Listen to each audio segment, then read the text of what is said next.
Welcome to our conversation.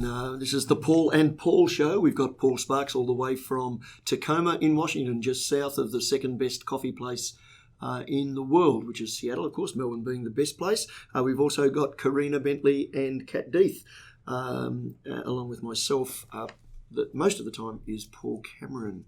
And we're going to pick up a theme building on one of the other conversations we've had, which was around faithful presence and thinking through what it might mean for all of us to become a part of an order of local missionaries. So it's beyond being a consumer to truly being a contributor.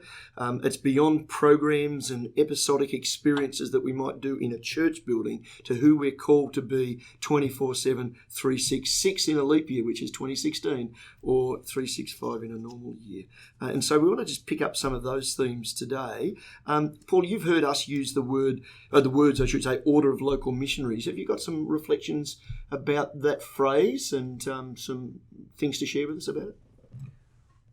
Well, I think I might say that one of the most hopeful things that we're discovering from groups that have taken on the perspective of the missionary which classically understood that you need to be listening to the place that you enter and that you need to take on the many of the customs and the language and if you're going to communicate at all, you're going to have a sense of being a character of that place itself. I think one of the most exciting things is the way that it encompasses all of life, because we have done such an incredible job historically of kind of bifurcating. These are ministry tasks or ministry projects, and this is normal life and everyday life. And we've kind of separated those two things.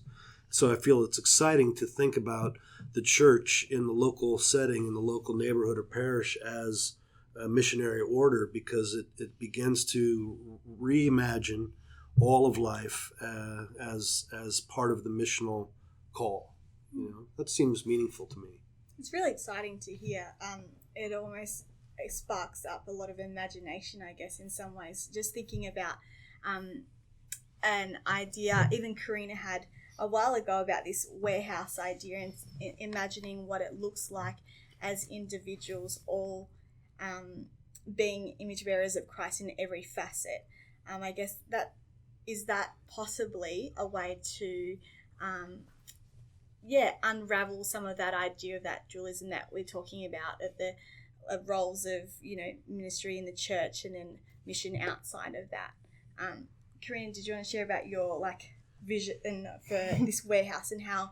Because I remember you telling me this once, and I go, imagine a world that looked like that, where Christians actually invaded those spaces. Mm-hmm. Sure, I'll tell you about my dream. I was just listening to Paul Sparks speak, and I was thinking about our churches, and I was thinking about another way we could do church. And so the idea sparked that for me, the idea would to have a warehouse which you put an op shop, a cafe, and a training space in, and you allowed people in the community to do training. You could have refugees coming in, teaching sewing. You could do a bike program, things like that. And it's just a drop-in space because it's got the cafe. And then on Sundays you push away the op shop and you put a church service on. And I just really liked that idea of church, because it really it captures what I think church should be, and the fact that it's a community from Monday to Saturday, and then it's got the service, and you've got the liturgy, and you've got the practices of the things you do on Sunday. But that's there's a space for that, and that's important. But also in this church world, there's everything else going on Monday, Friday, and it's a key part of that church, and I just really like the picture of that. It's a lot like the village church of the olden days that we see in period style movies or whatever. Yes. But that's actually helpful. That's a good image, because that being the centre of a community has been completely lost.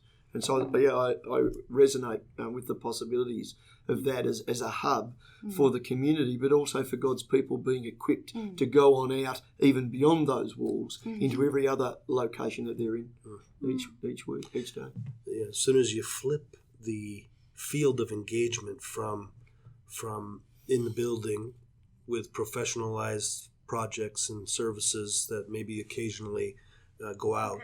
As soon as you flip that script and you say it's about our lives, our everyday lives, and especially our everyday lives where they can intersect in real life opportunities like you're speaking of with this warehouse idea, now all of a sudden the gifts and the strengths that can be most meaningful are no longer just, can I sing well on Sunday morning, or can I preach a good message, or can I pass the offering plate or teach the Sunday school. All of a sudden you've liberated all the gifts and strengths, passions, dreams, money, time that are invested in that field of engagement that's now in everyday life. And I had a woman tell me once, she said, what you have just shared has just redeemed the last 12 years of my motherhood, because it had said how I raise my children in the neighborhood, how I care for them, love them, and so forth, is actually primary missional calling. And is ministry to be celebrated, championed, and helpful for the healing of the neighborhood. I thought that was the most, that was pretty incredible to hear. And it's so far away from that mere consumerist, let's go to church and let's see how good it is. And if it isn't too good, let's go somewhere else where it is good in our view.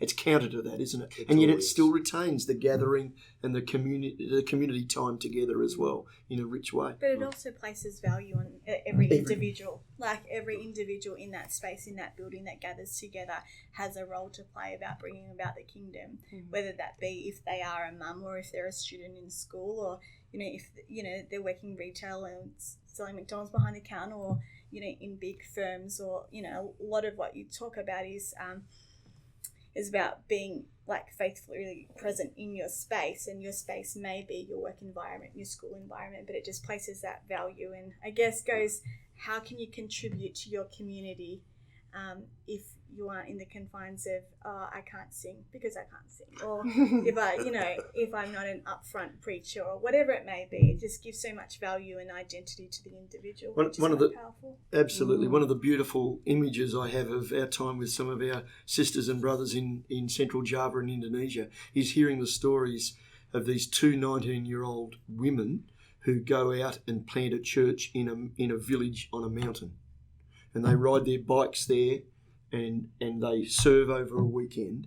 And I'm thinking how challenging that is for how we might encourage too often 19-year-old men and women to be involved in the life of many of our churches, which might sometimes be about, can they teach Sunday school or can they sing harmony in the worship team, which all of those things are, I'm not judging those, but that turns that on its head, doesn't it? It values people in a totally different way.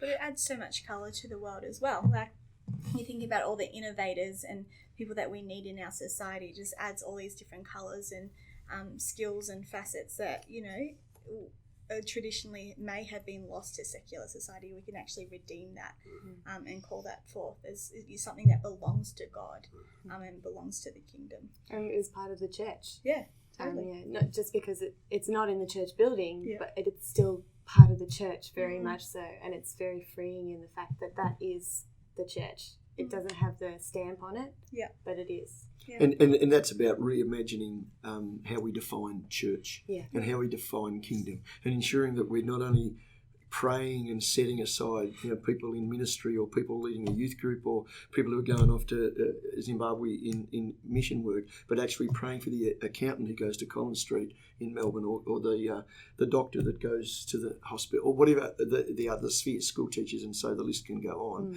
Just quickly, as we're just about to wrap up this conversation, in imagining communities of hope and compassion, imagining being a group of people who are an order of local missionaries, just in some few words, Paul, what are some of the practices that are important, or habits that are important for forming this kind of people? The most difficult posture or habit to form is seeing ecologies of life. In other words, seeing how in a particular neighborhood things fit together, that they're connected, and so the way people work is connected with how they play and so forth. If you can begin to see how an ecology works. Now, when you travel somewhere, maybe for your work or maybe for some task of such, you don't see that as an individualized task, but you see how it's connected to the ecology of that place. And that's not an easy practice when we've been formed, many of us, even the younger ones in our world, have been formed largely around individualism. Yeah, that's right. And it strikes against that, but from a very much a biblical framework. Thanks so much for the conversation, Kat and Karina and Paul. And we hope that those of you who are listening will continue this conversation, because it's a part of the process that God is using to form us into the people He desires us to be in the worlds in which we find ourselves. Thank you.